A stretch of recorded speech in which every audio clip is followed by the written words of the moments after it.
Hello दोस्तों। आज हम लोग पढ़ने जा रहे हैं बहुपद। बहुपद का हम लोग प्रश्नावली 2.2 का प्रश्न क्रमांक 1 का पार्ट नंबर 5 करेंगे, ठीक है। तो हम लोग इसका क्या करेंगे, प्रश्न को पढ़ लेंगे, ठीक है। प्रश्न क्या है, निम्न द्विघात बहुपद के शून्य ज्ञात कीजिए और शून्यकों तथा गुणांकों के बीच संबंध की सत्यता की जांच कीजिए, ठीक है। तो चलिए हम लोग इसके बहुत आसानी के साथ ही से हम लोग सीखते हैं। हमने हर एक वीडियो में एक एक पार्ट को कवर किया है, तो आप इससे पहले वाले पार्ट्स को अगर नहीं पढ़ा है तो आप उसे जरूर जाके पढ़ें, क्योंकि हमने आपको हर एक चीज़ को बहुत अच्छे से तोड़ तोड़ कर समझाने के प्रयास किया है। तो चलिए हम लोग इस वीडियो में भी इस प्रश्न को करने का प्रयास करते हैं और इसे बहुत अच्छे से समझेंगे। चलिए वीडियो को स्टार्ट करते हैं। अगर आप चैनल पे नए हैं तो चैनल को ज़रूर से सब्सक्राइब करें, ताकि आप मैथ को बहुत आसानी से और बहुत अच्छे से सीख पाएँ। इसको हम लोग बहुत आसानी से आगे बढ़ाते हुए सॉल्व करेंगे, ठीक है। देखिए यहाँ पे है टी स्क्वायर -15। देखिए यहाँ पे आपको पेयर्स मिला हुआ है, आपको बस इसे सॉल्व कर देना है। टी का मान आपको एक्चुअली निकाल लेना है, ठीक है। तो हम लोग टी स्क्वायर रखेंगे और बराबर के सामने हम लोग देंगे बराबर, और इस 15 को बराबर के दूसरी तरफ लेके जाएंगे। बहुत सिंपल प्रश्न है, और ये प्रश्न ना आपके 1 नंबर वाले जो क्वेश्चन होते हैं ना उसमें भी पूछे जाते हैं।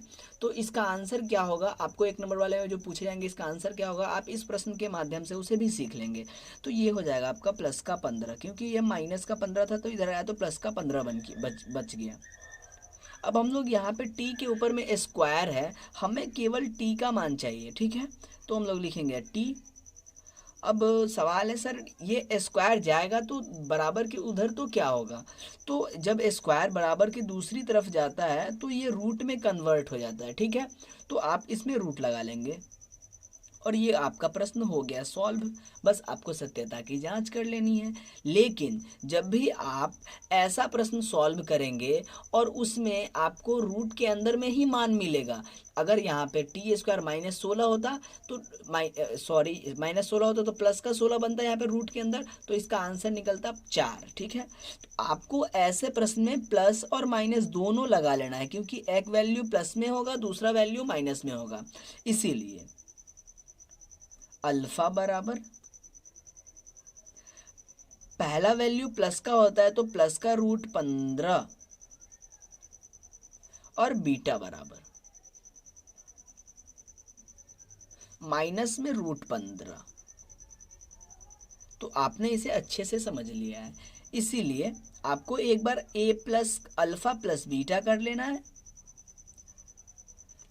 तो अल्फा प्लस बीटा करेंगे तो ये होगा रूट 15 प्लस माइनस रूट 15।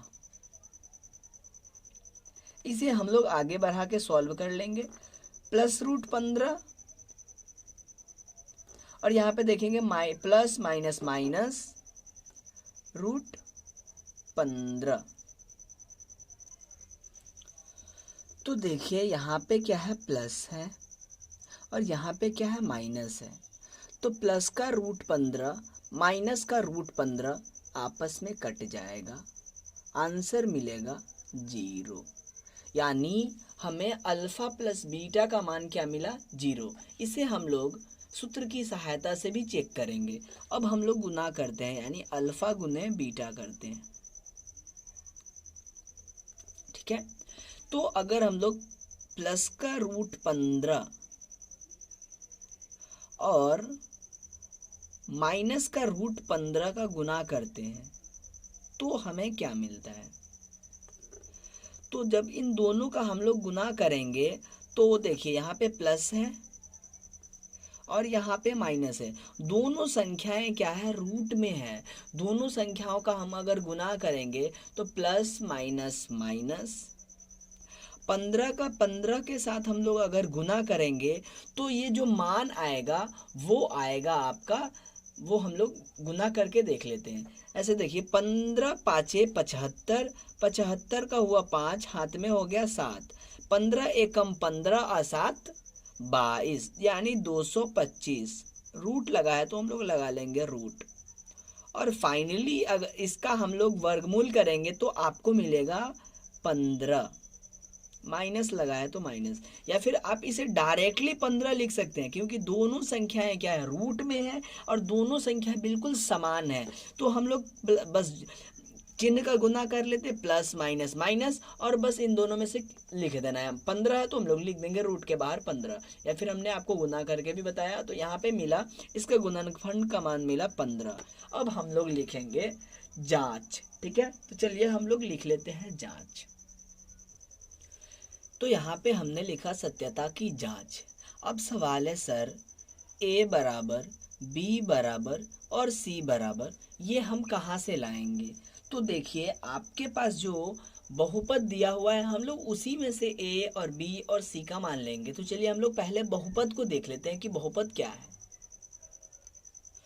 तो यहाँ पे आपके पास जो बहुपद है वो t² माइनस का 15। अब सवाल है सर कि इसमें a कौन होगा? तो हम लोग जानते हैं जो स्क्वायर वाला होता है उसका गुणांक जो होगा वो आपका हो जाएगा a। तो t का गुणांक कितना होगा? तो आंसर है 1, कुछ नहीं है तो 1, तो a का मान आपका हो गया 1। अब सवाल है सर b का मान क्या 15 होगा? तो आंसर है नहीं। क्यों? क्योंकि अगर इसमें कोई t होता तो उसका गुणांक होता, वो हो जाता आपका b। अगर केवल अंक होता है तो वो c का मान होता है। तो यहाँ पे केवल अंक है, अगर हाँ इसमें t लगा होता है यहाँ पे तब जाके b का मान होता। जैसे हम लोग इसको दूसरे बहुपद के माध्यम से समझने का प्रयास करते हैं। देखिए यहाँ पे जो क्या है t², तो हमने आपको बताया है कि t² वाला जो होता है वो a का होता है, और अगर वो t है, t वाला होगा, यानी स्क्वायर के बाद आता है t, यानी इस पे घात 2 है, इस पे घात 1 है, उसके बाद आएगा जो केवल अंक वाला होगा, ये होता है c, ये होता है b और ये होता है a। तो यहाँ पे अगर t वाला नहीं है, अगर अंक वाला है, तो हमने तो c का मान पता है और b का मान यहाँ पे पता नहीं है। तो इस कंडीशन में हमें तो c का मान पता है, c का मान क्या है 15। और इस प्रश्न में सत्यता की जांच करने में हर बच्चा बस यही मिस्टेक करता है कि वो 15 को b का मान लिख लेता है और c का मान है उसे 0 लिख लेता है। अब यहाँ पे हम देखेंगे कि दूसरा पद हमें नहीं दिया गया है तो हम लोग b की जगह पे लिख लेंगे 0। अब लिखेंगे इसीलिए अल्फा प्लस बीटा बराबर, वो फॉर्मूला क्या होता है -b/a, राइट। अब -b का मान क्या है 0, तो 0/a का मान क्या है 1, तो इसका आंसर आपको क्या मिलेगा 0। अगला होता है अल्फा गुने बीटा, ठीक है। तो हमने लिखा अल्फा गुने बीटा। अब वो होता है फॉर्मूला c/a, तो ये हो जाएगा आपका c। आप देखेंगे यहाँ पे 15 में क्या लगा हुआ है माइनस, तो यहाँ पे आपको लिख लेना है माइनस, ठीक है। तो हमने यहाँ पे लिखना है c/a बराबर। अब c का मान कितना है? तो -15, तो हम लोग लेंगे -15 बट्टे a का मान कितना है? तो आंसर है 1, तो हम लोग लेंगे 1, और इसे हम लोग लिख सकते हैं -15 के बराबर। अब हम लोग जो चेक करेंगे वो क्या रहेगा, तो हम लोग पहले उसको चेक करते हैं। क्या हमने जो अल्फा प्लस बीटा निकाला था वो 0 था?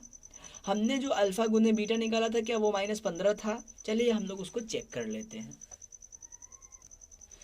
तो हम लोगों ने जो अल्फा प्लस बीटा निकाला था वो 0 था, जो कि इसके साथ मैच कर रहा है। अल्फा गुने बीटा जो हमने निकाला था वो -15 था, जो कि इसके साथ मैच कर रहा है। और ये हो गया आपका आंसर, ये हो गया आपका आंसर। यही है आपके सत्यता की जांच। और इस प्रकार से हमने आपको प्रश्न क्रमांक 1 का 5 आपको बता दिया। अब इसमें एक और पार्ट बचा हुआ है जिसको हम लोग अगले वीडियो में सॉल्व करेंगे। वीडियो पसंद आ रहा है तो वीडियो को जरूर से लाइक करें। चैनल पे आप नए हैं ना तो चैनल को जरूर से सब्सक्राइब कर लें, ताकि आपको मैथ बहुत आसानी से, आप बहुत अच्छे से सीख जाएं। मिलते हैं अगले वीडियो में, तब तक के लिए धन्यवाद।